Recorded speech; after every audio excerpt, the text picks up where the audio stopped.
د افغانستان پاکستان د سوداګرۍ ګډې خونې او د سرحدي سوداګرۍ او صنعت خونې مسؤلین وایي د ډیورند فرضي کرښې په اوږدو کې د سوداګریزو لارو تړل کېدو سیمه اقتصاد دواړو خواو سوداګرو او عامه وګړو ته پراخ مالي زیانونه اړولي او د پاکستان له حکومت یې غوښتي چې پر دې پرېکړې بیا غور وکړي. عزتمند اورېدونکو ستړي مه شئ، وخت مو په خیر. څېړنې ته ښه راغلاست. د بحث لپاره راسره میلمه دی د سیاسي او نړیوالو چارو کارپوه ښاغلی عزیز معارض صاحب، یوسف خان لالی. معارض صاحب ستړی مه شئ، وخت په خیر. خپرونې ته هم په خیر راغلی. معارض صاحب، ویل شوي چې د لارې بندېدو حتی پر سیمه باندې هم اغیزه کړې ده. معارض صاحب، دغه څرګندونې تاسو څنګه ارزوئ؟ مننه جناب لالی صاحب محترم. لومړی تاسو تخنیکي همکاران ته لیدونکو اورېدونکو سلامونه احترامات وړاندې کوم. وعلیکم السلام. ګوره څنګه چې له نوم نه یې موندل کېږي، سوداګري خپله سودا ده او خپله منفعت او ګټه او فایده ده د دواړو خواو. د هم سوداګر هم د څوک چې پرېلي هم چې پلوري. پرېلي خو خامخا خپل ضرورت رفع کوي، پلوري یې خامخا د سوداګري کې تجارت کوي او ګټه ترلاسه کوي. بله. نو په دې کې بعضې سیاسي اغراض یعنې دولتونه هم دې نه بله ګټه پورته کوي. پاکستان په 1999 کال کې ورته کار وکړ، لاره یې بنده کړله. د افغان سوداګرو ډېر زیات توکي، هغه ډېر ساده توکي نه چې یوه لارۍ دوه لارۍ او په خیر ده او دا ده، په سلهاوو لارۍ موادي توکي هغه چې بسته ټول اکمالات کېږي افغانستان ته، هغه دوی را ایسار کړي، هلته ودرېږي په کراچۍ بندر او په دې ځایو کې. نو هر ورځ تېرېږي، په هغه باندې مالیات د مرچ ورته وایي یا ټاکس راځي. دا دومره حد ته رسېږي چې بالاخره تاجر یا سوداګر د خپل توکو نه اوړي، تېرېږي، وایي زه نور نو دا خو فایده ماته نه کوي. څه ورته کار په 1999 کال کې سوداګر له خپلو توکو نه لاس په سر شول او پاکستان ته یې دا توکي موږ نه وړو، کوي څو موږ د توکو نه زیات باید ټاکس ورته ورکړو. بله. دا کار ورته بیا کوي. هغه توکي په هغه وخت کې چې میلیونها ډالر هغې ته د ارزښت درلوده، دا پاکستان ځان ته واخیستل. اوس بیا هم دغسې یو چل کله چې وګوري چې کله لارې زیاتې شي، په هغه موقع په هغه وخت کې لاره بنده کړي. کله کله چې هغه توکي چې دوی ته ورځي دې لپاره چې هغه معارض صاحب، په ډېرې بښنې سره بېرابېر په ډېره بښنې سره دا هم بیا لاره بندي له دې خوا نه چې ورځي. بله. هغه داسې چې میوې ګنده څښاک کېږي، خرابېږي، دوی چې ودري هغه نو سوداګر دې ته اړ شي چې هغه باید په ډېر ارزانه. معارض صاحب، که اجازه راته راکړئ، په ډېرې بښنې سره بېرابېر راپورونه ښایي چې د لارې بندېدو پاکستان ته ډېر زیات زیان اړولی، پرتله افغانستان ته. که په رښتیا باندې همدغسې فکر کوئ چې اوسمهال پاکستان په دې لټه کې دی چې له یو لارې څخه یا هم له بلې لارې څخه دغه په ټوله کې لار خلاصه شي او د دوی توکي یو ځل بیا افغانستان ته وارد شي؟ ګورئ، دغه د واګه بندر ورته وایي، له هندوستان سره دوی اړیکې لري، یوه سوداګري لار ده. یو ورځ هم تاسو وګورئ دا نه تړل شوې ده، نه یې بنده کړې ده، نه یې په کومه ستونزه جوړه کړې، نه یې پکې د مرچو مسله کړې ده، نه یې پکې مالیه زیاته کړې ده، نه ترانزیت. نورمال د پنجاب او د سند توکي به هندوستان ته ځي. بلې خواته که تاسو به هم خامخا دغه میاشت مخکې اورېدو لیدلي چې ډېره زیاته پیمانه باندې لارۍ چین له خوا نه د واخان لغې اړخه د چین له خوا نه روانه وې به مرکزي اسیا ته، چې دوی په خپله وښودلې. نو بنان پنجاب هېڅ کله دغه دوه صوبې خپل فکر نه کوي، بلوچستان او پښتانه. بله. دوی باندې هم ظلم، زیاتی، وهل، ټکول، وژل، نظامي عملیات، نظامي تمرینات، هر څه همدلته کې ترهګر ډلې جوړول په همدې سیمه کې، او ځان د دنیا ته ښیي چې هله پاکستان دی څه پاکستان.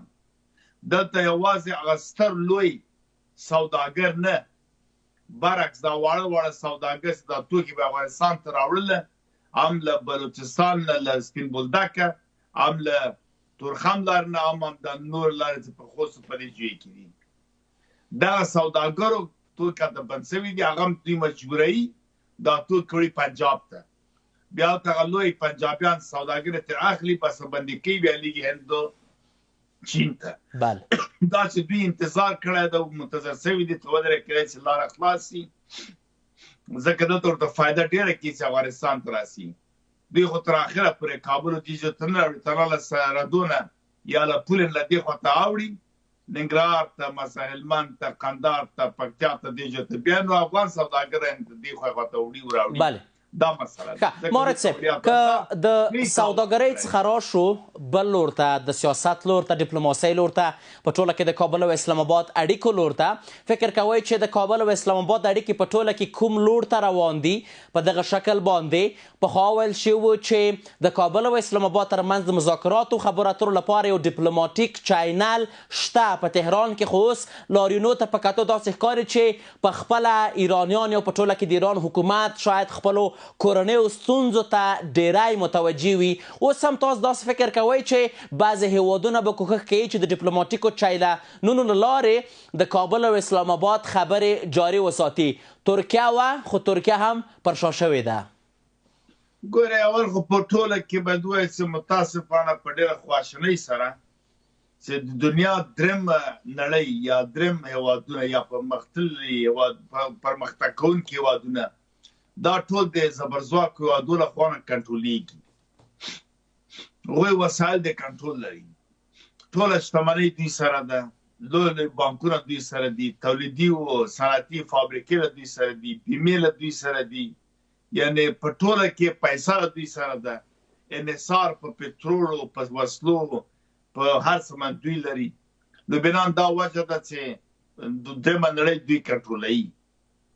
یعنی د دوی که لاریون کېږي که وضعیت خرابي که وضعیت ښه کېږي که دولت سقوط کوي که بل دولت جوړېږي دوی لاس پکې ده دا باید نن سبا سیاسون ومني په دې اړوډوله کې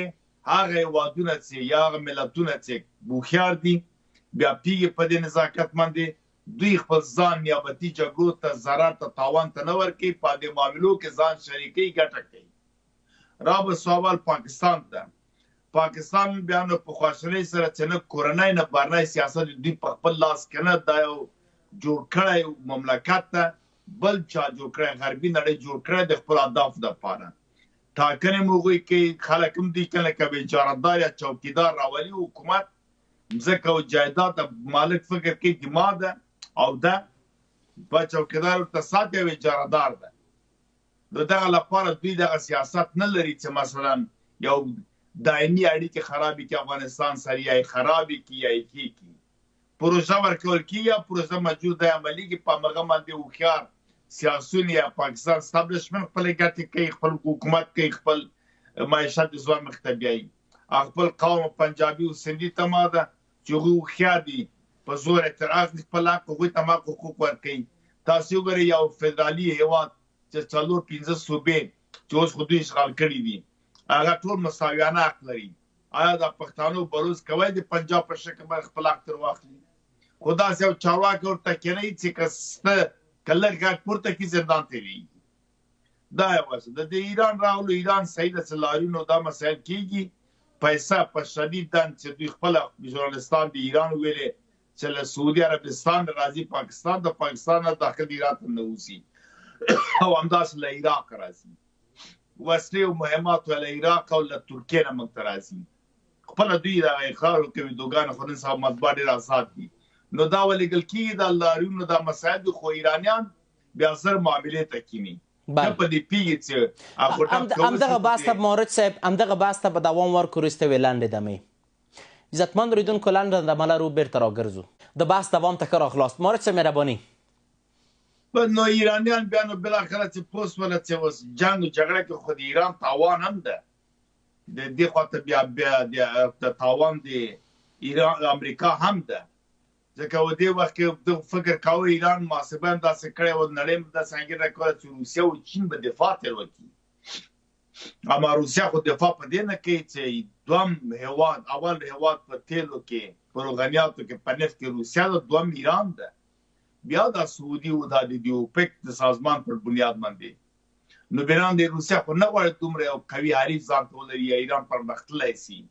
ځکه بیا د تیلو نرخ هم بیا د رقابت په لحاظ باندې ایران ضرر ورته رسوي مورد صاحب د ایران اوسنی وضعیت تاسو څنګه ارزوئ ټرمپ تازه څرګندونې کړي دي فکر کوئ چې آیا په ایران باندې به د امریکا له لوري کومه حمله وشي که نه امریکا اوس مهال داسې یو پلان په خپل فکر او نظر کې نه لري یو تقریبا هفته مخکې یا څو ورځې مخکې موږ ته دقیق اطلاعات راغله معتبرو منابعو نه چې حمله کېدونکې ده او حمله کوي. اما کله چې حالات ته کتل کېږي ایرانیان معاملې ته کیني، ځکه امریکا له دوی نه صرف دومره غواړي چې کوپریشن موږ سره وکړي، یعنې موږ سره په دنیا کې تاسو معامله وکړئ. لنډه ده مشکلات مه جوړ لکه خلیج کې او په اوسیانو کې مثلا په جنوبي امریکا کې په دې جوړ کې او د تیلو پیسې باندې هغوی ته باید حق ورکړل شي، ځکه زورور ده دا خبرې معامله کې او همداسې په اسلحه او په نور مسایلو کې هماهنګي باید وکړي. دې ته اوس دوی غاړه ږدي ایرانیان، ځکه پیږي چې دا کار کېدونکی ده.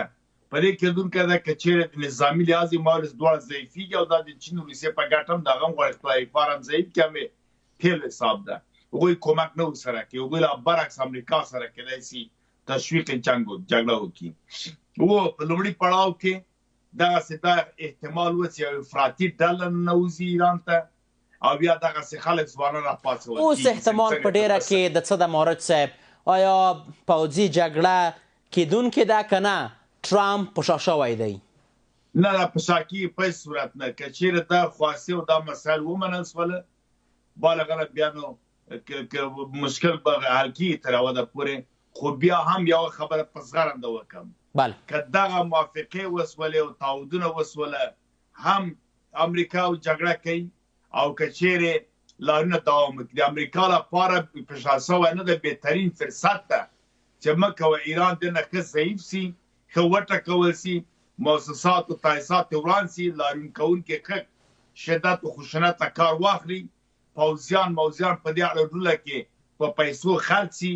بعضې لوړ سیاسونه په پیسو خرڅ سي. اوس هم معامله شروع شوې ده،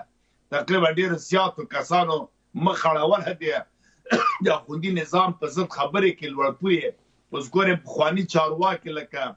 ظریفي ورته ویل که څه جواز ظریفي و مثلا فلانی هغه مخکنی رحماني دا حسن رحماني دا رئیس جمهور او هغه وزیر خارجه دا کسان نیولي دي ځکه هغوی ته پیسې وخت ته ورکړه شولې، هغوی تبلیغات شروع کړه. په دې کې بیا ښه زمینه مساعدېږي چې که حمله وکړي او حمله په دې کې چې ایران بعضې مؤسسات بعضې تاسیسات زیربنای د سوریې یا د عراق په شان باید وران کړي. که چېرې ورانه شي خدای هر رژیم چې کیني سبا بیا سره پورته کوي. نو هغه وجې نه دا پروګرام ستا او په دې باندې ایرانیان خبر دي. د وطن سیاست کې او په خره وایي نظامیان وایي چې جګړه دوه ډوله پیل کېږي، یا تصادفي یا پلان شوې. دلته به پلان شوې جګړه پیل کېږي. د اټکل نه مخکې مورد صاحب که ووایې څومره اټکل کیدلی شي چې دغه جګړه به ترسره شي؟ دا 100% کېږي. تاسو دومره مطمئن هستئ؟ یعنې تاسو دومره مطمئن هستئ مورد صاحب، تاسو دومره اطمینان لرئ چې دغه جګړه به ترسره کېږي؟ سلسله ځکه شرایط او قراین او حالات ګورو، العدید اډه یې په صدم د جنګ لپاره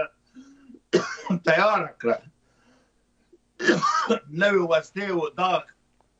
د سعودي چا طرف بحیرې ته او د جې ته راورسېدلې. خواته د اذربایجان له خوا نه هم امادګي تیاری وسوی. ترکیې ته وسلې ورکړل شوې، ترکیې ته ورکړل شوې نه دي، ترکیې په خاوره کې کېښودل شوې، په عراق یې کېښودل شولې، امادګي نه وسوې ده. داسې پاکستان نارې وایي چې موږ مداخله نه کوو معنی یې دا ده چې دوی وخته شمسي اډې او بعضې تیاری ورته نیولی ده. یعنی تاسو د ایران او امریکا په ستونزه کې د پاکستان هم کوم رول وینئ؟ اکثره البته بېلابېل راپورونه خپاره شوي وو چې پاکستانی لوری کوښښ کوي چې د واشنګټن او تهران ترمنځ د اوربند لپاره یا په ټوله کې د کړکېچ د کمېدو لپاره خپلې هڅې روانې کړي دي. تاسو په دې باور هستئ؟ نه پاکستان خو له خدای غواړي چې یو دروازه او دریچه د جګړې خلاصي په سیمه کې، هغه له دې لار نه ګټه کوي. اوس دا خپل اکبارات چې کوي او دا پټه چې پیسې هم نه نوځي، کسان هم ځي او راځي له پنجاب د بلوچستان له خوا نه د ایران اخوندان راځي او بېرته ځي، دا ټول دی پیسې خپل کمیشن اخلي.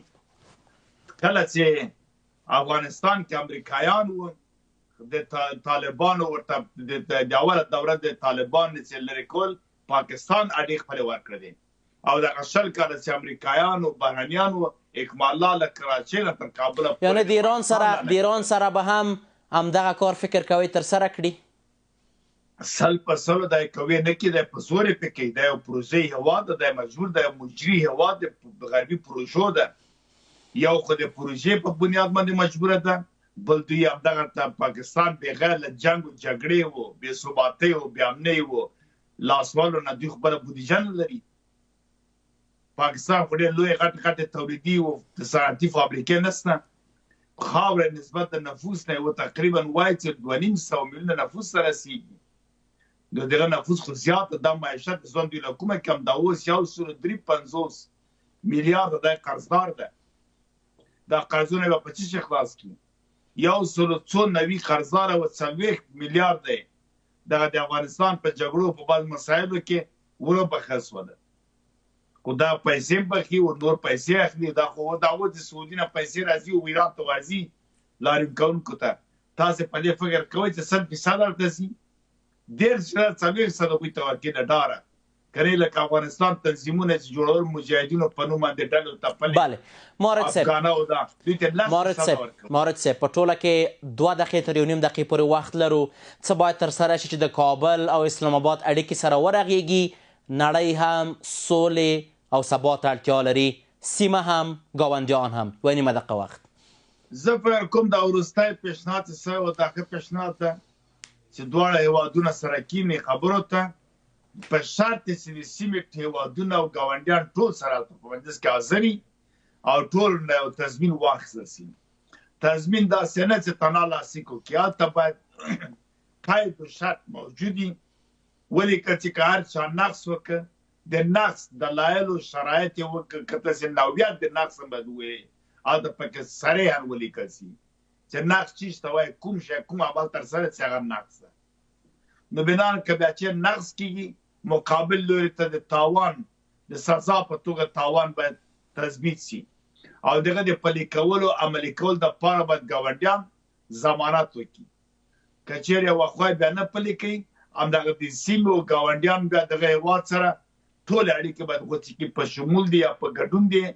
په سیاسي او ډیپلوماتیک اړیکې دا هېوادونه کوای ځکه هېواد که رښتیا غواړي د زړه نه یو تړون ته ورسېږي یو پرېکړې ته ورسېږي بیا دا شرایط په ځانمني هر ډول شرایط شي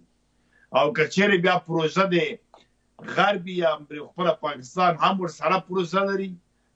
دا که بیا هماغه پیارتیانه د امریکا ته قطر ته او ترکیې ته روان وي بیرته راځي اوس خو ترکیه لاس په سر شوه ځکه پوه شوه دغه ماموریت پاکستان ته ورکړی ترکیې ته نه ورکوي ترکیه څه وکړي که دا ماموریت واخلي خو چیرې څه ګټې نه وي بیا هغه نه غواړي د خپلې تاریخي اړیکې له افغانستان سره خرابې کړي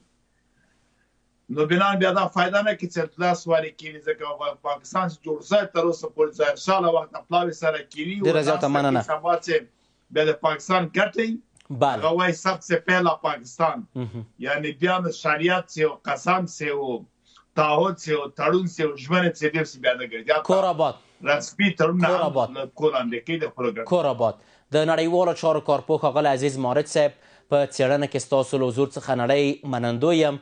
عزتمندو لیدونکو څېړنه هم پر همدې ځای پای ته ورسېده تر بیا کتو په الله پاک مو سپارم ښې چارې